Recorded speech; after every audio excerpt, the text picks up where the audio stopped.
Alrighty, Lumberjacks, welcome back to another Logging from Scratch episode. So last time we were playing, we had just kind of loaded up this truck with everything you can fit in the back. So I'm just going to hop in and start our quest back to the mill. Now this is a lot more wood than we had on the last one. I think this is almost three trees, probably maybe 2.5 trees. So we should be able to get a little bit more money out of it. We're just going to drive really carefully because we're a teeny bit tippy here. There we go. One thing I changed with the last update, which was kind of a last-second thing, there's something in these games called auto exposure. And basically what that is, in the normal game, when you go from a dark area to a light area, the game tries to auto-correct the darkness. So it doesn't do it now because I changed it on these maps, but in previous episodes I had some people throw comments at me saying, like, it's really weird because when you're playing, sometimes it'll get super bright, like almost washed out white, but then it goes really dark again. So basically what that was Giants, who made the game, had auto exposure enabled, which was, it's a cool feature, but it's not something that really works with the human eye super well. So basically what they're trying to do is imitate when a human, being us, I think we're human, when we go in from a light area, so if we're staring at the sun, our eyes and our pupils get smaller. They become like a pinhole tight so that they only let a certain amount of light in. But when we go in the dark, they open back up again, so that allows more light in so you can see better in the dark, right? So what Giants did is when they built this game, they put a feature of auto exposure into the game. So I don't know if you remember from old videos or if you experienced this yourself on different maps, but going from light to dark, you notice everything in the dark will get super bright, but then when you go back into the light again, it goes kind of darker. It's kind of like an auto effect. A lot of people have really bad eye strain because of that, because what you got to realize is the human eye, our eyeballs, already are doing that. Like when I'm looking at this screen right now, when I go to a darker area where there's less light, my eyes are redilating. They're opening up like in real life to see the dark, and when I go into the light, see, like that's super bright for me, so then my eyes will dilate tighter so they get closer together. So what I did is I removed, it was based off of this guy who found a way to change it on, was it on the Steam forums? There was a gentleman there who figured out how to change the auto brightness, and what I did is I just worked that feature into all my maps now. So Grizzly Mountain, Rogue River, and Port Murray all have that where it doesn't do the auto exposure anymore. So when you go into the dark, no different. It stays the same. There's no bright darkness thing. And when I'm operating on the equipment, a lot of times you guys could watch maybe in the last Logging from Scratch series near the end there, as soon as I would like raise the boom or like change my positioning a little bit, it would get like super washed out bright so you couldn't see anything. But then it would go dark again. It was really annoying. So now I've found this kind of medium in-between place here where it may seem a little bright like in areas like this where it's like midday super bright, but when I go in the dark, it's still very clear as well. So going forward, at least you shouldn't see that issue for the people who were asking about it, because it was super annoying and really hard on the eyes too. So anyway, that issue's gone now. I'm pretty excited about that. And I did increase the mouse sensitivity a little bit, which is actually making it quite easier to do this without going chop, chop, chop, chop, chop on my keyboard. It's still probably going to be a little jittery because it's not super smooth, but... So let's see how much money we make on this. So we have $1,202 right now. So after all these are sold, we can find out exactly how much we made. Oh yeah, I can chuck these. I forgot about that. I always forget I got the right-handed chucking thing going on. Let's start with the back, actually. Better call.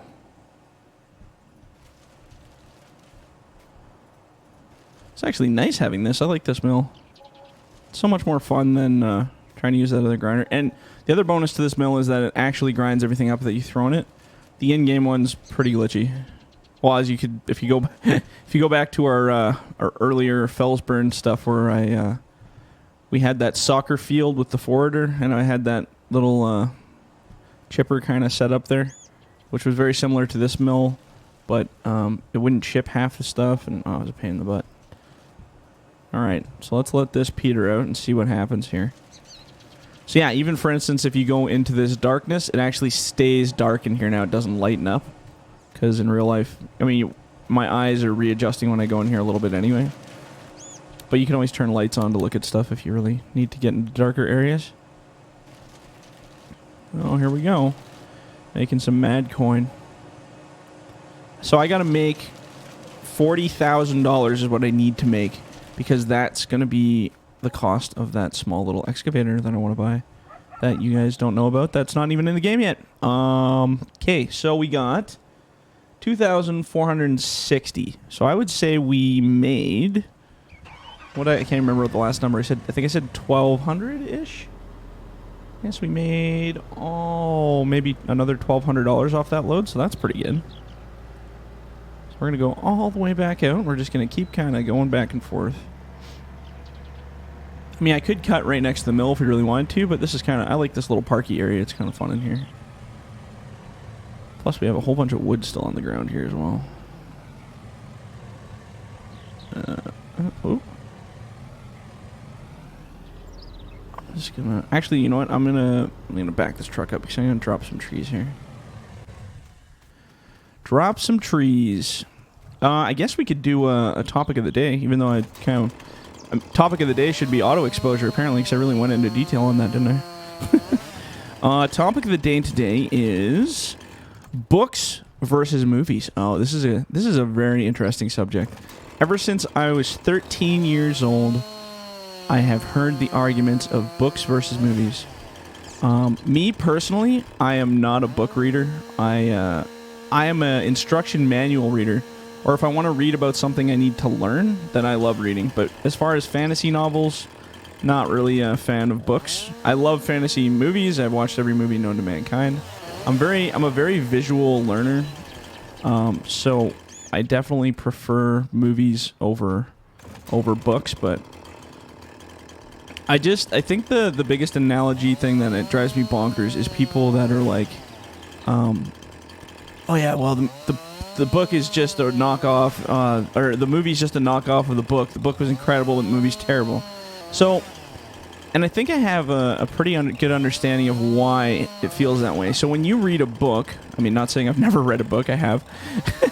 But if you're reading a fantasy novel, the author usually uses descriptive elements to describe something, but a lot of it is really up to the reader in their own head to figure out what they want to form the writer's description as. So if somebody says there's a big triple-eyed, googly, slimy-looking creature with purple nose or something like that, in your head, you come up with this creature that you've developed from what you've seen, right? Or what you're imagining. Now, the next reader next to you reading the exact same thing may not see it that way. He may see it as a totally different element. It may look like a totally different creature in his mind. So when you're reading a book, a lot of it's relative because you're actually, the reader, are using your own mind, your own creativity, and you're just going based off of the writer's description. So you're like, oh, okay, so it's a big creature. Okay, in my head I got an image of exactly what it looks like. So what happens is when you take a book and move it to the movies, prime example was Lord of the Rings. That was a prime example for me, for other people. Everyone freaked out at the beginning saying, oh, Lord of the Rings was nothing like the book. The creatures was way different and da-da-da-da. But, I mean, you have to look at it as, Peter Jackson, who directed Lord of the Rings, he had an image in his head based off reading the books, what these creatures and what these elements of the book looked like. So he based his movie, his design, his imagery off how he, saw it and how he felt about the book about the book when making it into a movie. And that was his version of it. So when it came out, everyone's like, oh yeah, the book was way better, it made more sense, the creatures were better, blah blah blah. Well, that was because literally that was the thing that they formed in their head, and then when they went to watch the movie, it wasn't exactly the way they formed in the head, their own head. But, you see people who haven't read the book, and they're like, it was the best movie I've ever seen, because that was their first time ever knowing about it, and that was their first time seeing the creatures. So they didn't have a pre-positioned idea of what the things would look like.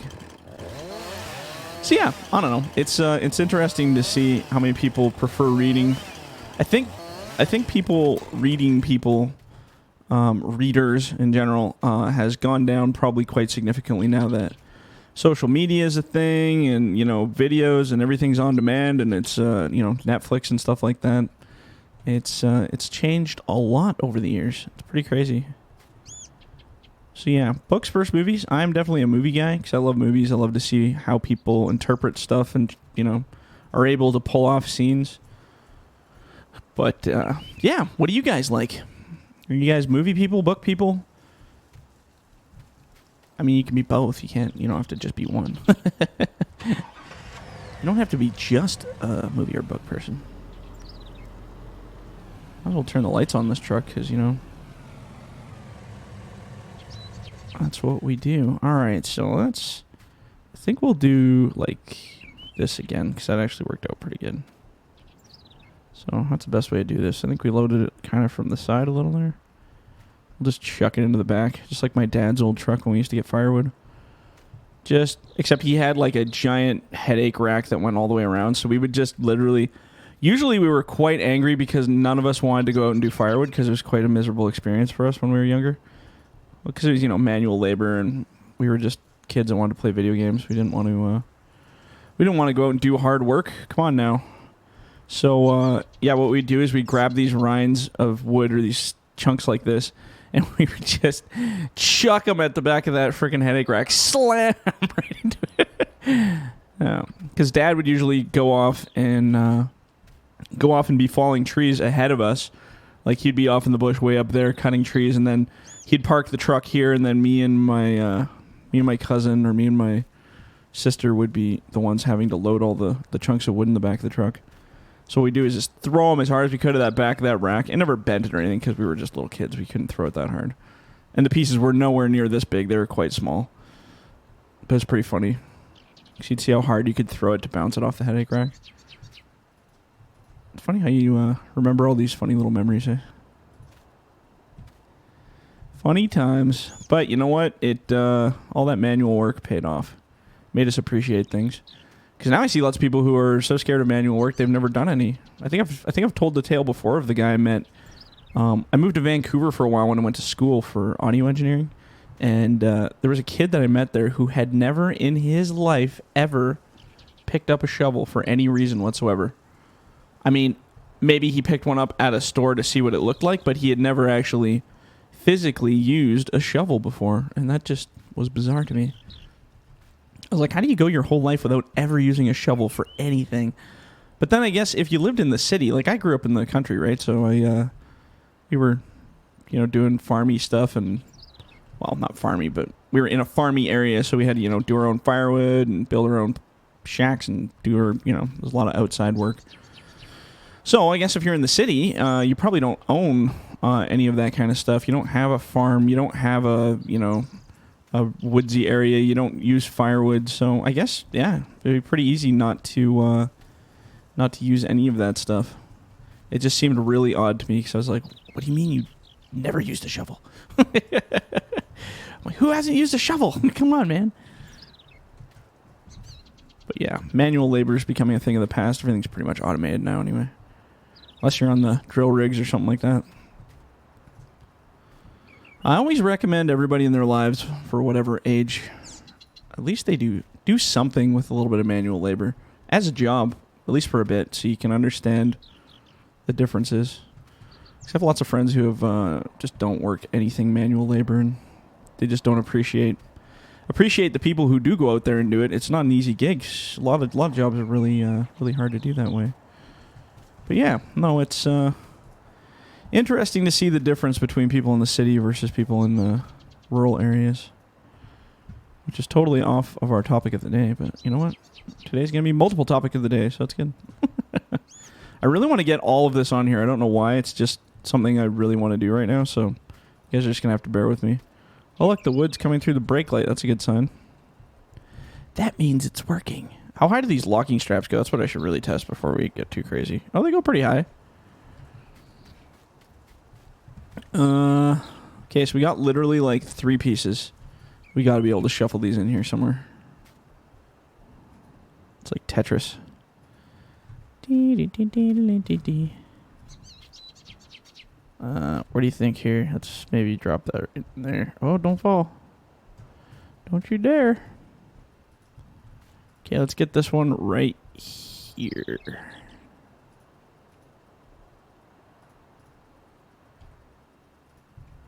There we go. Oop. Man, that is a load right there.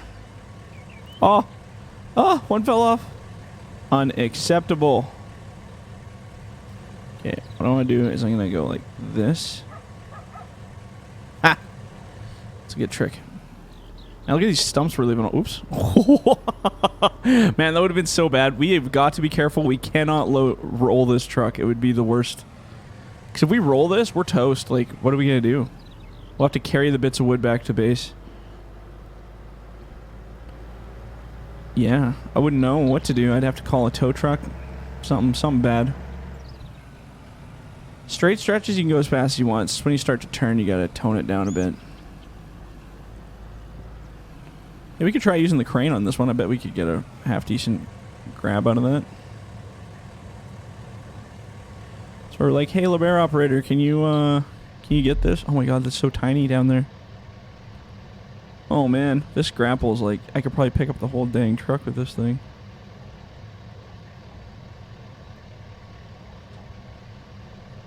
That'll save us some time, eh?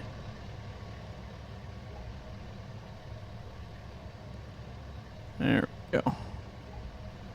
Let's see what that one grab is worth. I'm really curious. Oh man. I wonder if we could just shimmy it all out of the truck and then pick it up with the LeBaron. Oh, it's going in. Going to the mill. I can see it. I'll make a nice picture. Just a total mess. Oh, there it goes. It's getting eaten. Let's see how much we get off this big pile. 500, almost 600 bucks just for that pile. That's pretty good. Oops, we better get the rest of this out.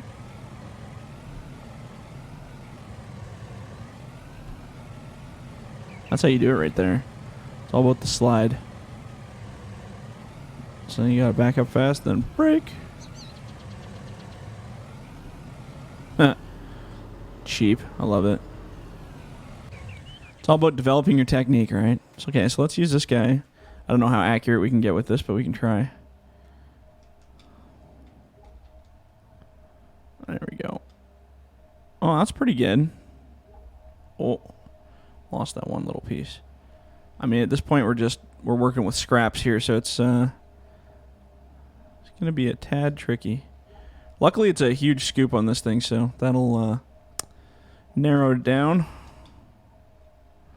Oh, there we go.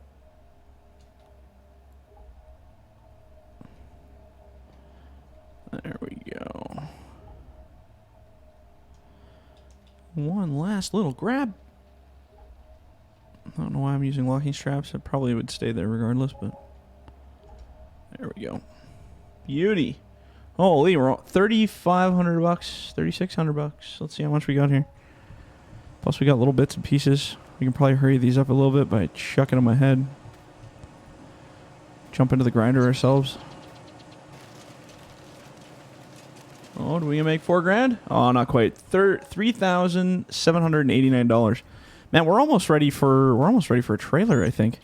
Let's take a gander at trailers real quick before we go here. I was trying to go to FDR. Don't go to FDR. Don't use it. Can't use it. Now, there was one that we used in our first series that was actually a really good trailer. I just can't remember what the heck it was called.